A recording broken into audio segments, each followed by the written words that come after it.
Hello, welcome to Live Reality Games Podcast. My name is Steven Stewart. I am back today to recap Survivor BC Season 6, Rockrain Valley, Episode 2. This was a great episode because I am one of the players in this season, and I got to go to my first tribal council, which was a lot of fun. Now, full disclosure, this season, the winner is already disclosed. This was aired on Facebook Live, so everything that happened this season is already out on the internet somewhere. However, this is a spoiler-free podcast. We're assuming those watching it, you've only seen episode 1, episode 2, and that's all we're going to talk about. So I'm here today with the man, the myth, the legend himself, Cole Coupland. Cole is a Season 5 Survivor BC veteran. He's a Pacific Northwest veteran. He's a Real veteran, and he is now heading up Survivor BC. Cole, how are you doing? I'm doing good. I'm excited to talk about this episode. Honestly, I've been waiting to talk about Rachel dragging Kristen across the field since it happened, and this is a dream come true to be. Doing commentary for this one. The moment that happened was just like, oh my! I just remember being like awed, like, wow, this just happened. It's not only like does Rachel drag Kristen. Rachel drags Kristen and the bucket all together, and it's just like, what is happening? Yeah, I know. It's amazing. I don't even know. Like, I feel like from the angle that we all saw it, we didn't know what happened, and I've never seen the angle from that side of the bucket. Mm-hmm. And you can kind of see what more happened with that whole drag thing. So it was exciting to get this new footage. Because the first thing that happens, even after the season aired live on Facebook, Trevor makes a GIF, and the GIF just makes circles like this is what it is. It was so much more beautiful in full HD watching it back in the episode, because the episode title card is Rachel dragging Kristen. I immediately made a GIF and put that in the world of Rachel dragging Kristen. What a moment. Like, I don't know, that we just might have peaked for Rockrain Valley. What do you think, Cole? Yeah, no, that was definitely our best challenge, I think, in Survivor BC history, at least of the ones I've seen, which is Season 5 onwards. I mean, you don't often get to see head-to-head physical brawls, and they were all evenly matched for the most part. And even the trips were funny too.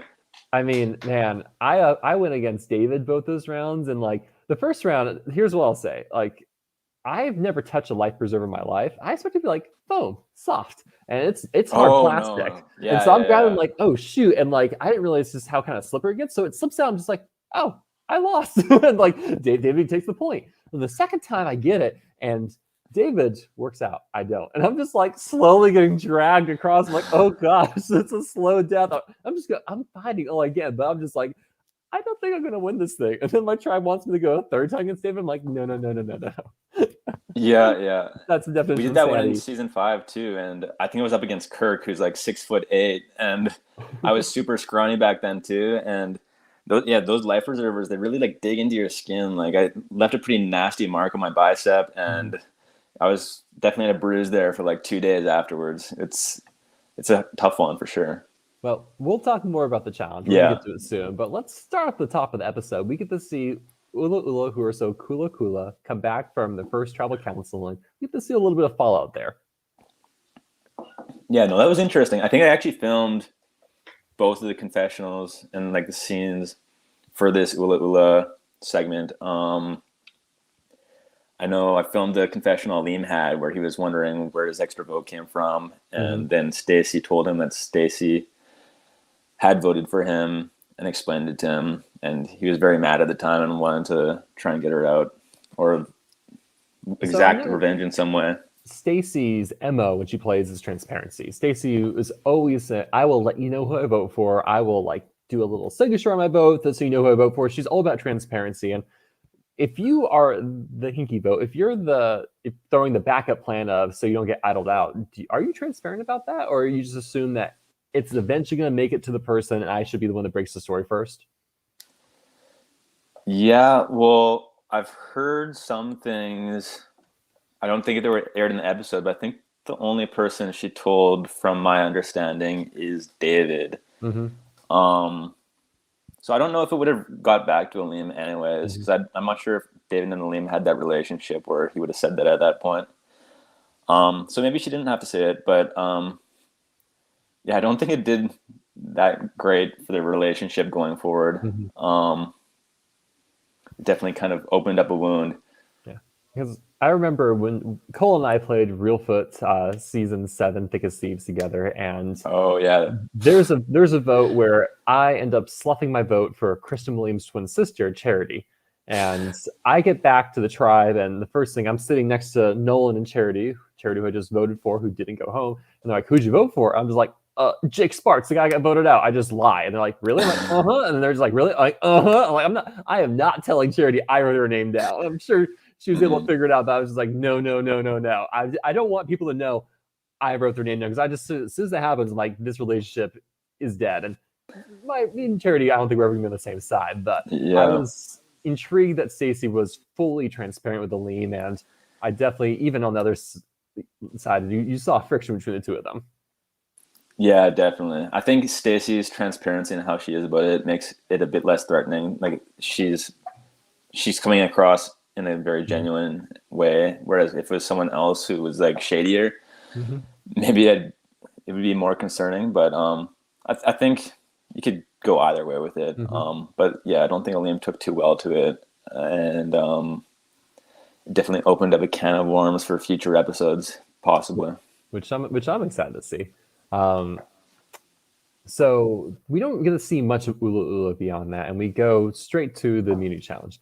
So the immunity challenge is steal the bacon, or rather steal the life preserver, where players from each tribe, we kind of matched up, so you're always up against the same person for the most part. Either run out, get the life preserver, and bring it back. And to begin with, it's sitting on a plastic bin, right? To begin with. Yes, to begin with. And so our first up in the episode is we have Naya versus, I can't remember who. Lindsay. Yeah, and Naya just trips and falls immediately. The grass was kind of slick. It was shady. I don't blame her, but it was like, we were just like, Naya will be fast. She'll be the speed demon. She'll get it. And well, she like, we're like, well, there goes that first point.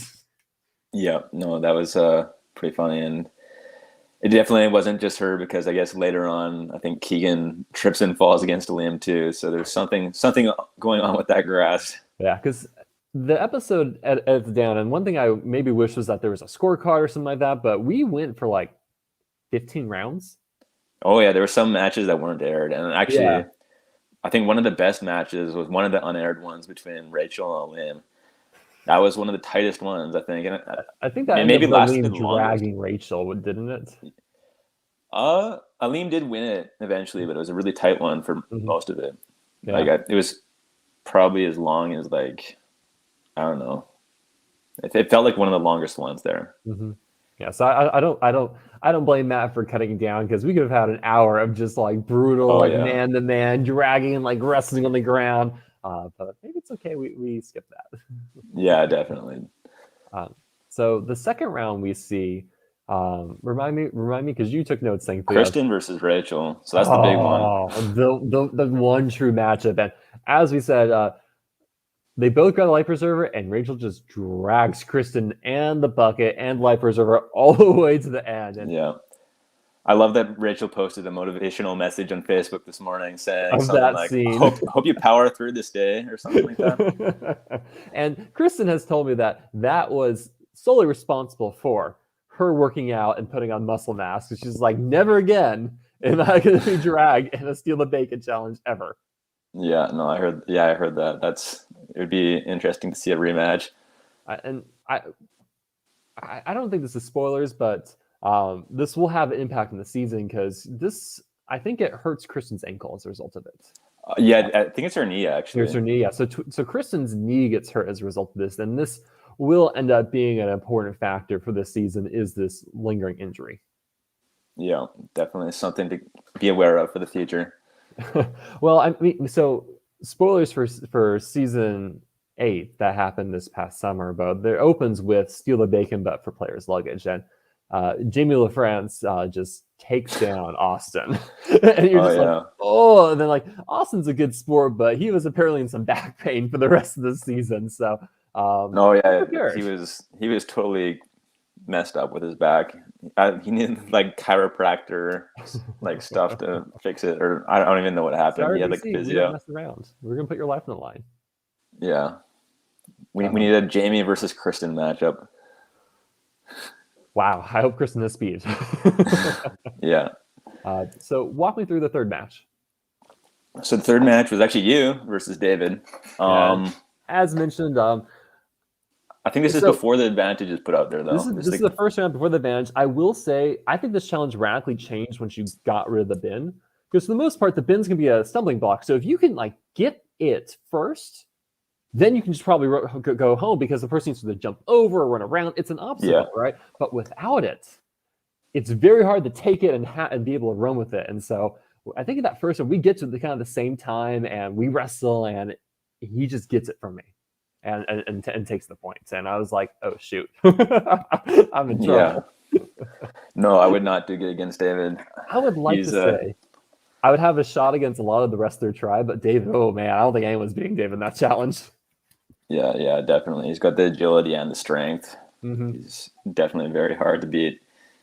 And then next is Chris versus Kevin, which is actually a pretty long one and an interesting one. I liked Chris's strategy of, I don't know if I liked it. It was interesting. Putting his leg through the preserver, and I'd be worried about my balls, but he wasn't. It looked uncomfortable. And like Kevin really, from the episodes, was the MVP of this challenge because Baton didn't score that much, but Kevin scored his points. So I was very impressed that Kevin was able to drag Chris after a fight to our side. Yeah, and it looked like Chris had the momentum at the beginning, but Kevin really shifted that and like kind of wore him down, which was really impressive. Next up, Stacy versus Taylor, another close one. It looked like Taylor was winning at the start, and then Stacy, I think Stacy gets the point out, right? Yeah, another case where someone gets the momentum early and then it just totally reverses. Then we have Keegan tripping against a limb, pulls a Naya. I wasn't expecting that. I thought it'd be a close one. I was excited for Keegan versus a limb. And then after that, we got Lexi versus Tony. Lexi takes at the point. So frustrated because like we come to this challenge a person up, right? So like we know like we're gonna be able to match a guy versus a girl, and I was like that should be an easy win, right? Because I was looking at like. I think any of us can take out Kristen, and I think because we can put one additional guy on a girl, we should be fine. And Lexi has some brawn to her. Yeah, and I was so mad watching Tony just get manhandled to the other side. I was like, oh my gosh, Tony, what's going on? But Lexi's a beast, and like, for sure. Really confirmed it watching her take down Tony. Yeah, it wasn't even that close too either. It was like kind of and that's what was more frustrating. I was like, come on, dude. Yeah, no, that was a fun one. And then, then we get another pivotal one. I'd say this is probably like the second most important. Well, the most important one, the second most entertaining one, next to the Kristen versus Rachel. But this one really has the potential game ramifications with the advantage in play with you and David. Yes, this is David versus me. And Dara says, hey, I'm putting an advantage here. You can take it, but you forfeit the round.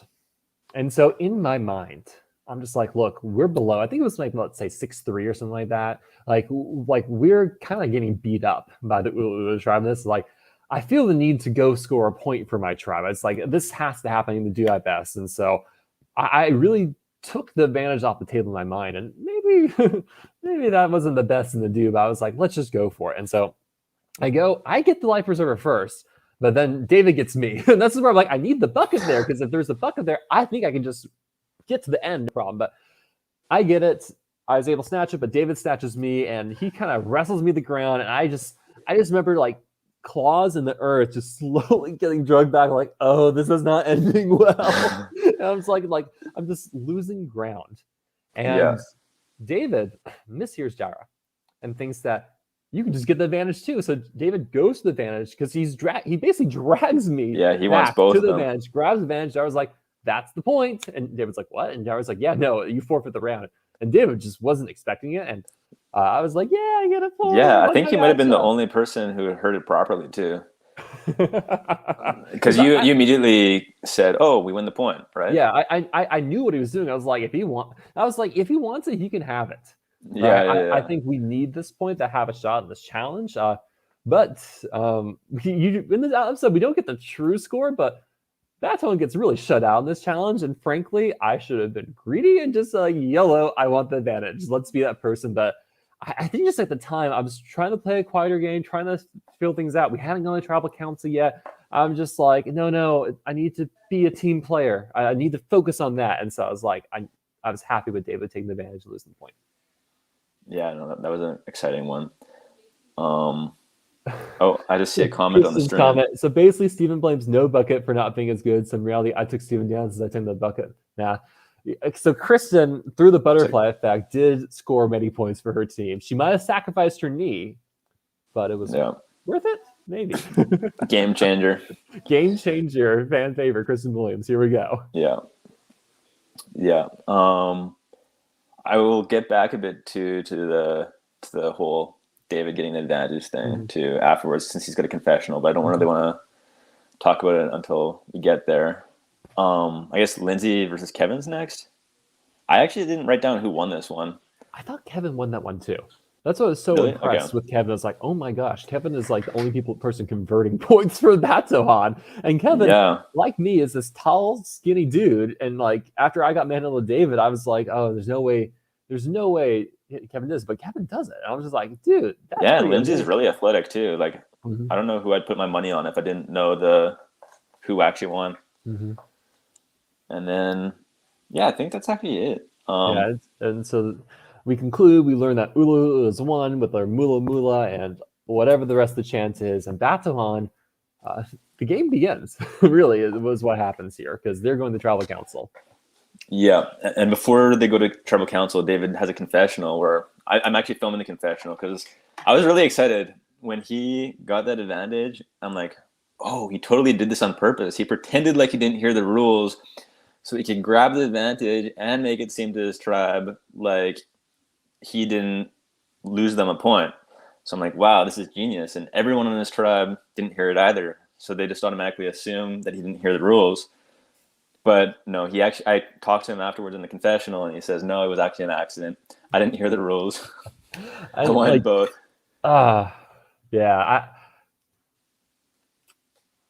And so we don't know what it is, but like I feel like knowing Survivor, I had some heavy speculation that this is like an extra vote, right? Because what kind of advantage are they putting on the game this early, right? It's not an idol. It could be a clue, I suppose. But I was like, I feel like the safe thing at this point in what Survivor US was doing was like an extra vote or something like that. So it's like, whatever, it's no big deal.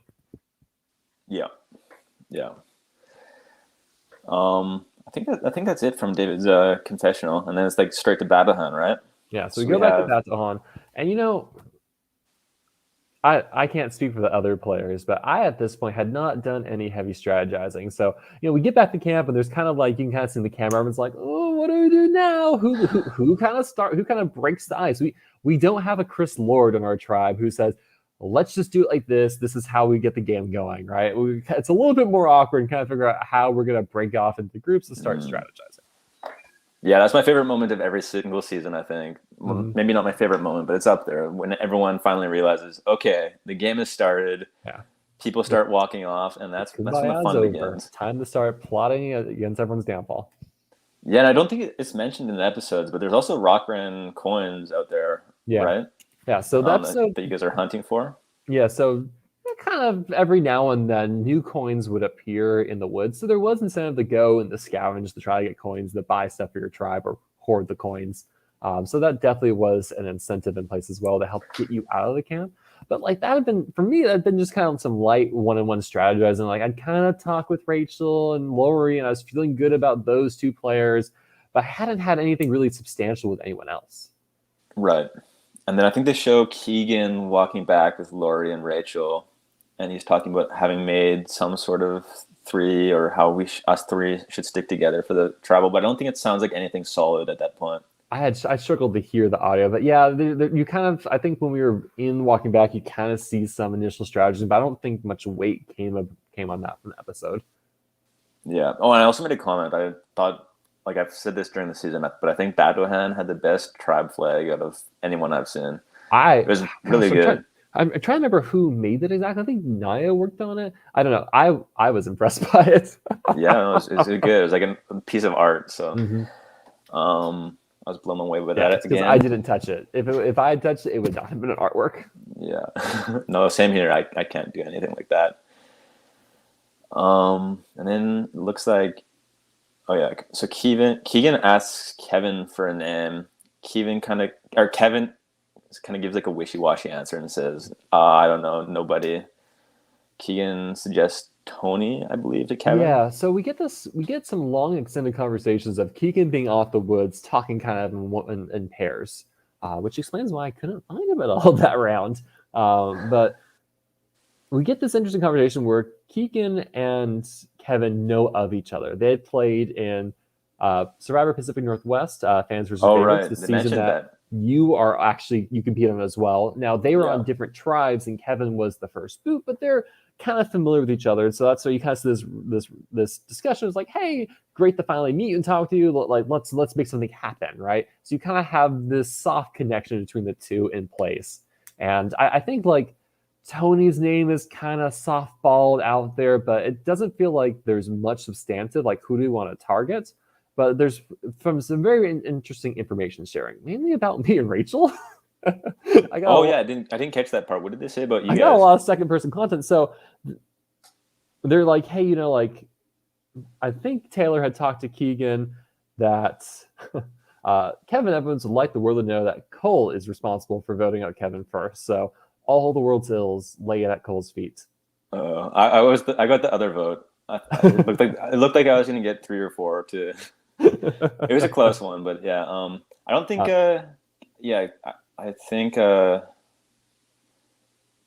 guess they met each other, but they didn't really interact in the game. Yeah. And so they're kind of talking about their knowledge about the tribe, and I think it comes out from Taylor had told Keegan that Steven and Rachel know each other from prior games and are really looking to work with each other, right? And that summer I had played Real Foots a month and a half before with Rachel. Now I was never on the same tribe with Rachel. We only talked at the after show, the after party, but it was one of the reasons why I was looking to work with Rachel because, like, oh my gosh, here's a woman who this is my third game playing with.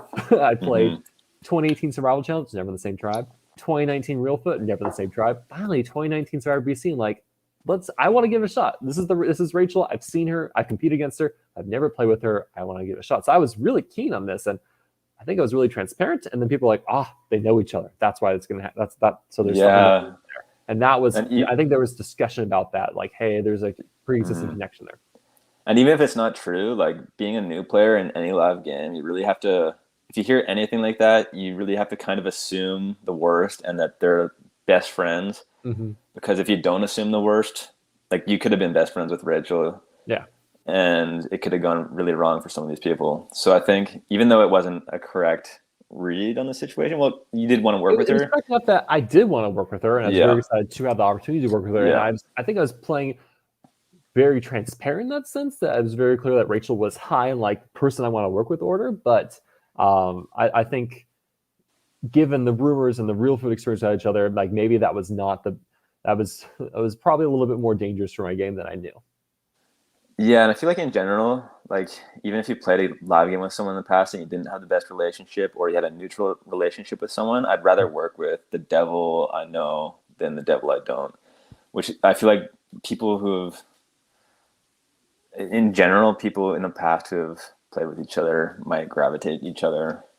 Yeah, I think generally in this season, I've done a lot of interviews with players in past games, and I think having some pre-existing connection can really, I don't want to say warp, but really provide a lot of initial inroads to people's interactions and how they build relationships. And I think that can make a substantial difference on games themselves.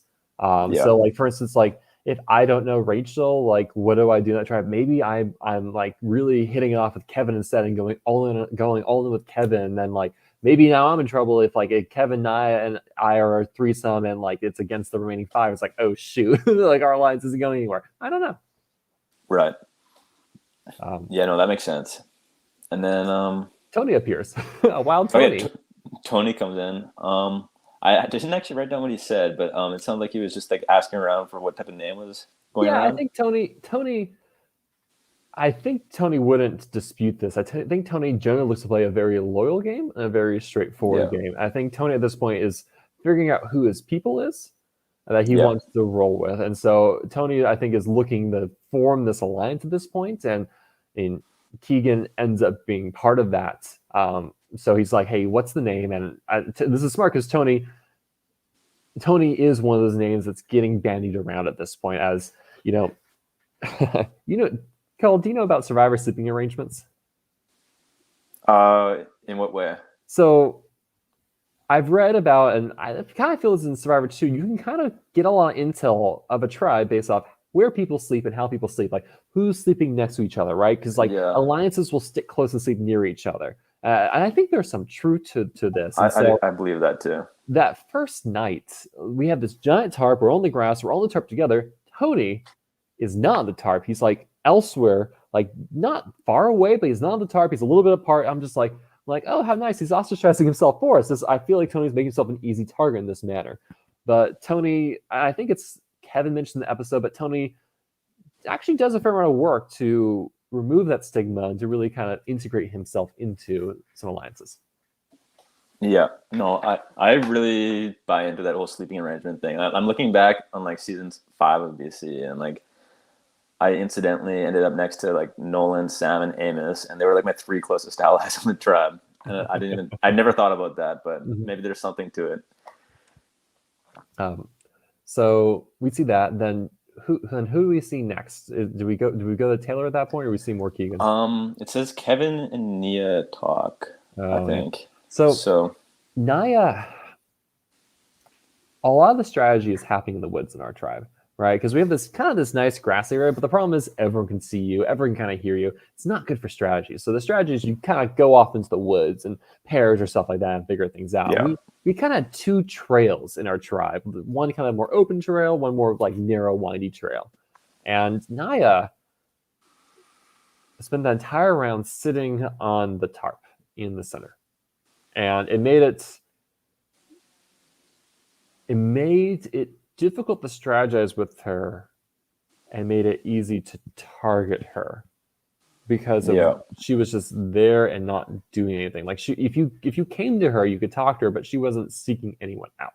It reminds me a lot of Sarah Sparts at the merge of Reelfoot when she was helping build the camp, and we always knew where she was to talk to, but it also made it easier to target her. Mm-hmm. Yeah, it's like I think, and the realist sorry for the inadvertent Reelfoot season, but in Reelfoot it was the same. Like the strategizing was happening kind of outside the woods at that point in the meadow, and Sarah stayed in the camp, and she was very much left out of conversation. So Nia is very similar, where she's sticking in the camp, she's not moving around, and unless you go to her, we don't see much. And Kevin has probably the most empathy in the tribe and really has this connection with Nia. And so for Kevin, Nia is really kind of his top ally at this point, or so we see. And I think he's like, all right, whatever it's going to be, it's not going to be the 2 of us. Yep. Yeah, no, he really bonded with her early and was trying to go to bat for her. And I don't think he was too happy when her name started floating around. And I'm pretty sympathetic towards that because I've had allies like that where I've felt a close connection to them early where I wouldn't have wanted to let them go. So I really respect that he was willing to go to bat for her like that. Because spoiler, you're watching this episode, Nia gets voted out, but I did not leave a good taste in my mouth sending her home, making it the first boot again. And granted, she wasn't the first boot of the season, but first boot of the tribe again. Basically the same. Yeah, it was kind of like, oh shoot, we're really doing this, aren't we? Yeah, no, definitely. I think Nia says she is hearing Tony the most when she talks with Kevin. So it sounds like the edit is kind of showing that Tony is becoming as a potential boot here. And I can say I think it was Tony always felt kind of like an easy name to resort to. Yeah, I feel like even if I don't think anyone would really tell Tony that someone said his name. And if they did, I feel like Tony would be one of the most forgiving people too, which made him an easy person to kind of like scapegoat in a way, or not even scapegoat, just like be less worried about throwing his name around. Because for me at that point, Tony and I were from very different walks of life, very different personalities, very different interests and hobbies. I didn't feel like I had strong connections with him. He's a very sweet, very nice guy, and I loved him talking about his daughter, but like I didn't feel like I had made inroads, and that's probably on me. Maybe I should have like the night before really been working on this, like, hey, let's make something happen. But like, yeah, like for me, it was like if Tony stays, Tony goes. My game will be fine either way. Yep. Yeah, no. I probably would have felt the same in that situation. Who do we bounce to next? TSL Taylor has a solo confessional where she kind of talks about her view on the game and what's going on, the dynamic, and Taylor, I think, is a real hub for this tribe, because what we'll see kind of play out, and we can talk about right now, is we see Taylor have this conversation with Tony, revealing that they played real foot with each other, which because they say, all right, there's these other connections, as you know, but that connection between her and Tony, I certainly didn't know about. I don't know who else did. And they kind of come together and say, hey, it didn't work out last time, but let's make it work out this time, right? And they're able to kind of form this strong bond in this prior experience, and the kind of the desperate matchup and make allies, especially because Taylor was the first boot in RBC. She has no desire to be the first boot again. And so for her, I think it's smart to kind of leverage that and reel Tony in, because I think at this point, Tony's trying to like, who are my people? And TSL's like, I'll be your people. Yeah, exactly. Tony knows Taylor, so why not? And it seemed like Taylor made a pretty good connection with Keegan early on too.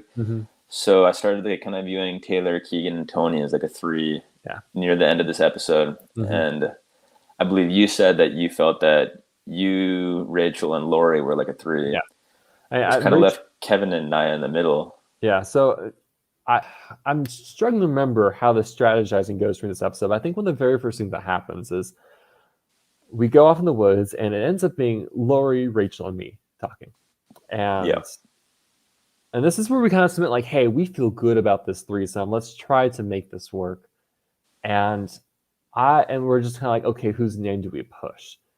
And Rachel can correct me, but I think I was the one who said, I think we can vote Nia out. I think because I put her name because I felt like, I don't remember at that point, like I just felt Tony was more protected, or just Nia was an easier push. And what we see this episode is that somehow Rachel and Lori's name are kind of thrown into the mix of potential targets, and that name is kind of coming from the Nia Kevin camp. And because of that, that just turns them off of. They're like, no, it can't be us. They're unhappy their names are going to. I think that really kind of cements that Nia needs to go, because they feel like their name is emanating from that side of the tribe. Right. Yeah, no, I feel, that makes sense, I think. And so you did see it as like 3-2-3 kind of. So I don't think I felt 3-2-3 quite as much this time. Now, after this tribal council, I definitely did feel like it was that way. I mean, with Kevin in the middle. Kevin, because he refused to vote for Nia, he casts his vote against Tony, so he's in the minority. It's going to be a 6-2 vote. So I definitely felt at this point like I'm very confident. I feel very good about the Lori, Rachel, me, and I feel like it's this other faction of three right here with Kevin in the middle. I definitely felt this was that way post episode. Like that's where things were aligning. Now, like this episode was not my most fantastic showing of strategy, because I felt like I felt flat-footed. I felt like I hadn't strategized. The game just started. I'm like, oh my gosh, we don't have a lot of time. I found TSL and I was like, hey, I really want to work with you. I'd really like to make a one-on-one alliance with you. And I really pitched wanting to work with her. And she's like, great, I saw you on Real Foot. I'm like, oh, great. I'm so happy you saw me on Real Foot. So she knew about me and I had no idea about her, right? But she just gave off a vibe of someone I really wanted to work with and had an interest in going far with. And I had no desire to vote her early. And then I found Tony. I was like, it's like, hey, Tony, I'm working really hard. I hear your name. I'm not writing your name down. I'm pushing against it. I got your back. I kind of want to tell Tony. I was like, hey, I'm on your side. Felt like, I don't know how good I did on that. No, that makes sense. Yeah. I feel like I always get that same feeling too, where I feel flat-footed at the beginning. I feel like maybe you're the same way. Like we work better with like once the lines are established, it's easier to figure out where we need to go and pull whatever stuff that we have to do. Survivor BC, like Real Foot or some other games, had a full day of no vote offs, and you have time to Yeah. really kind of start sticking your fingers in all the pies and figuring out where people are at, like, and start strategizing. I think I would have eased into it, but like because the game, it was like probably 11 o'clock, and we were scrambling for tribal council. I don't know what time it is, but I was just like, oh shoot, I'm behind. And like I think I think a critical error I make this round is I never talk to Keegan. I never see Keegan. I never speak to him once before tribal council. And he has immunity. I'm just like, oh shoot. Oh yeah, I forgot he had immunity. That's right. And like, Yeah. and immunity, I don't think really factors in. I don't think Keegan ever would have been targeted. I mean, for me, it was Yeah. like irksome, like, oh man, like Keegan getting immunity restricts my options, and there's a strike I had on my book against him. But I don't know if I just never saw him or just never had opportunity, but I just never spoke with him. And I was just like, oh bad. That's really bad.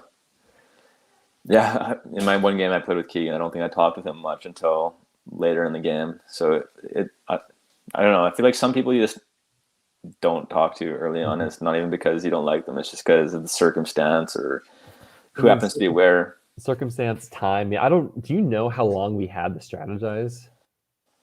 I don't know. So you said there was reward challenges all day too, right? No. So we had the reward challenge in the morning, right? Okay. And then we had the first immunity challenge, Ula lost with the tribal council. Then it was March. Then we did the, I can probably check Facebook and if I really wanted to see when the video aired. So maybe it's early afternoon. I don't know. I'm guessing you probably had like an hour or two. Hour or two seems like a reasonable amount of time. Yeah. But yeah, I think next, Rachel and Tony talk, actually, Rachel has a solo confessional too, where she says that she's hearing Naya and Tony, and then she also says that she's hearing her own name, I think, and Lori. It sounds like she doesn't. Yeah, I like we never get a sense of like when. We never get a real sense of when Rachel's name and Lori's name is thrown out. We don't get like a confession or anything like that of it happening. But we hear from other players, or especially Rachel and Laura, like, our names are out. We're not happy. They're trying to put out that fire. And I think because, like we said, it seems to be coming from the Kevin Nag campus where the blame is being directed. They're not thrilled. Yeah. I think at the end of her confessional, she says that she thinks the group's going with Naya. So it seems like Naya's been officially like edited as the second possible boot next to Tony. Yeah. Yeah, so I don't think there's that much more in terms of strategy. Unless is there anything else we're missing? Kevin says he promised Nia she wouldn't be the first boot. Yeah, I mean, we towards the end we can see Kevin really torn up about like he knows Naya's going. I remember he tells Naya essentially. I remember at the end of strategizing, Kevin and Naya are on the tarp together, and Kevin is telling Naya, "Hey, this is happening, but I'm not voting with you." And they're really emotional about it. And I remember that I don't think that quite sat well with people. It's like, oh shoot, why is he telling her the plan? So yeah, all in all, like Naya, I just think she ends up being an easy target because she's not scrambling the same way other people are. And she doesn't seem to have made, like, she was nice and I really enjoyed her company, but I don't think it didn't feel like she made kind of the deep connections outside of that connection with Kevin. Right? Especially because we kind of get to see these two trio factions form a bit in the tribe. Yeah, and it could be partly too because I don't think she found the show by watching Survivor. I think at the time she was recruited by Jaira in season 2. And maybe she just thought it was like a fun time. Like someone who hasn't played Survivor goes out there and maybe they don't want to go out strategizing in the woods, and sitting on the mat is more what their idea of Survivor is. I remember being like, like I feel bad about voting out Tony too because he's never played one of these before and it's his first time and blah blah. Then like I learned like, oh wait, he's played before. Drat, that should not have been weighing on my mind. Yeah, no, definitely. Tribal Council, were there? I know. Not much in Tribal Council. I remember I answered a question. Peak Steven screen time right there. But I know Tony had a voting confessional where he says like history will repeat itself or something. History repeated itself in this deadpan voice. I'm just like, oh my gosh. Yeah. That was pretty good. Tony the Godfather puppeteering everyone. I mean, that is my favorite storyline. Just the entire show is run by Tony, and he's the Rob Goddess of the season right there. Yeah. So yeah, Naya goes home in a 6-2 vote. We all vote Naya. Naya and Kevin vote for Tony. It's not. I think the surprise more than anything else is the fact that Kevin votes for Naya. And Kevin does not vote for Naya. Kevin votes for Tony, and I think that kind of leaves the tribe kind of looking like a 3-3-1 in a sense. And now it's probably not a hard and fast 3-3-1 like I'm saying. I just don't know the extent of Rachel's relationships and Lori's relationships with the other players in the tribe. I think Rachel had a working relationship with all those players. I just don't know how strong it was at that point. Yeah, no, for sure. And yeah, it looks like Kevin's in a good position in the middle between these three, like you said. Kevin definitely can become a swing vote for that tribe. Yeah, I remember in the voting confessional too, since I usually film or help out Jara with those, that I'm pretty sure Kevin was pretty torn up in the voting booth as well over the decision. I think it was.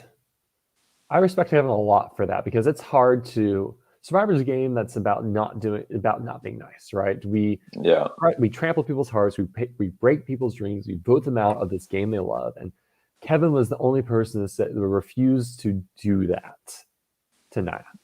Right. It's not a nice game about to see what. And that could go a long way too. Like I think, like there's some examples I can think of from like CBS Survivor and Big Brother where people vote with their ally even though they know they're going home, and then people see them as a useful person to bring in because they showed that loyalty to the end, and they want that loyalty for themselves too. So, and AU Survivor, this most recent season, Brains versus Braun, we had a player play an idol for someone else, get voted out, and then through a twist was saved and really cemented that relationship between the two of them, right? And so there are benefits to selfless play. Yeah, exactly. Most people should know that like a rogue vote or like flipping the vote, like Kevin could have flipped his vote either way, but like at the end of the day, it doesn't really matter that much who you actually vote. It's the intent that matters. So even if he flipped his vote, if people knew that he was thinking about doing the opposite, like might as well just vote the way that you want to vote. Well, that kind of rounds up the episode. Don't really have much of a preview to the next episode. Should we give a little one here? Oh, for the next episode? Yeah, sure. Next episode does not feature just one tribal council, but two tribal councils. And a double tribal council. So it's double tribal, and so you will get to see Ula Ula and Batoma in their full glory. So what the follow-it is in the Naya vote, and where do alliances really stand in Ula Ula? That will be more to come, which I'm very excited to see how things shake up on the other tribe. I know what happens on Batoma. Like the question of does Kevin swing or is he swung out, right? Like what happens to Kevin? But I think I'm curious to see how things play out in the other tribe. Who thinks they're safe and are they actually safe? More poor play on my part coming up. It'll be great. I think that's all I remember. Well, I know who goes home in the next episode, but yeah, it'll be interesting. It's definitely going to turn up a few notches. Well, Cole, I want to say thank you so much for coming out here. Now, we talked a little bit before. You're working on another season for Survivor BC this coming summer. Is there anything you want to kind of tease about? Yeah. So I'm actually really excited about this. It's really been coming along in the last month or so. I don't know. For anyone who's stuck around this long, you'll be rewarded. But if not, I'm probably going to make a post after this podcast anyways for anyone who missed this. But we're fully planning for 2 seasons next summer. The first season, season 9, will be May 21st to May 25th at the same location as Rockrain Valley, actually. The second season will be July 30th to August 6th, and it'll be a full returning season. We're doing a few changes. I'm going to still be doing like producer stuff and helping make all the themes, twists, casting, all that sort of stuff. Mm-hmm. But Luke will not be hosting. Luke is from season 4 and season 7, the winner of season 7, final juror of season 4. He's going to be doing the hosting and all that stuff. And Braden, the winner of last season, will be joining the editing team. So we're hoping to like get through all these seasons, all the episodes, try and catch up, and we're going to make it hopefully really, really good. Wow. That's awesome. Yeah, we actually just had the logo finished yesterday for season 9. So I'm probably going to post that on the Facebook page after this. Mm-hmm. But just to tease it, the title is called Survivor BC Ad Astra, which means to the stars in Latin. So it's gonna be like celestial themed, like spacey, but there's like hidden meaning in it because the to the stars part is kind of how it sequentially ties in with season 10, which will be a full returning season, and it will be kind of about cementing their place in the stars as a great player before then. So it's kind of like a run-up season into season 10. I'm not going to say too much about the theme for season 10. It's not going to be called All Stars. It's going to have a different theme name, but it's basically going to be that type of concept. Wow. I am very stoked for what the summer holds, and I'm looking forward to talking about Survivor BC season 6 and seasons 9 and 10 coming up in a few months. No, the challenges look great, and the cast is looking really good right now. They got a full cast. Normally I say it's all around the continent, but we can say it's all around the world for this next season. Oh, baby. That's really cool. Pandemic willing, it happens. Yeah, pandemic willing. Fingers crossed. Well, Cole, thank you so much for doing this with me. Thank you for teasing seasons 9 and 10 this summer. And thank you everyone who's stepped in to watch and comment. Episode 3, tentatively slated for this next Sunday. I know Matt Raymer, who is editing, is hard at work. So maybe we'll see it then. If not, maybe it'll be in 2 weeks from now. But there will be more coverage. I will be talking to the Boots of the next episode. So get excited for that, to hear their story behind their game. So again, thank you all so much, and have a good rest of your day. Sounds good.